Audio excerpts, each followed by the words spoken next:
وَإِذْ قَالَ إِبْرَاهِيمُ رَبِّ اجْعَلْ هَٰذَا بَلَدًا آمِنًا وَارْزُقْ أَهْلَهُ مِنَ الثَّمَرَاتِ مَنْ آمَنَ مِنْهُمْ بِاللَّهِ وَالْيَوْمِ الْآخِرِ قَالَ وَمَنْ كَفَرَ فَأُمَتِّعُهُ قَلِيلًا ثُمَّ أَضْطَرُّهُ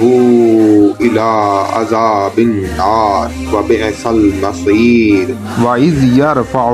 إِبْرَاهِيمُ الْقَوَاعِدَ مِنَ الْبَيْتِ وَإِسْمَاعِيلُ رَبَّنَا تَقَبَّلْ مِنَّا إِنَّكَ أَنتَ السَّمِيعُ الْعَلِيمُ رَبَّنَا وَاجْعَلْنَا مُسْلِمَيْنِ لَكَ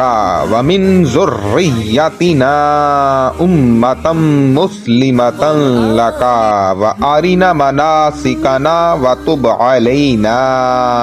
إِنَّكَ أَنتَ التَّوَّابُ الرَّحِيمُ رَبَّنَا وَابْعَثْ فِيهِمْ رَسُولًا مِّنْهُمْ يَتْلُو عَلَيْهِمْ آيَاتِكَ وَيُعَلِّمُهُمُ الْكِتَابَ وَالْحِكْمَةَ وَيُزَكِّيهِمْ إِنَّكَ أَنتَ الْعَزِيزُ الْحَكِيمُ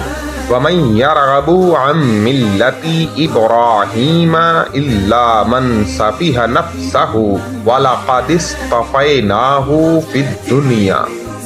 وَإِنَّهُ فِي الْآخِرَةِ لَمِنَ الصَّالِحِينَ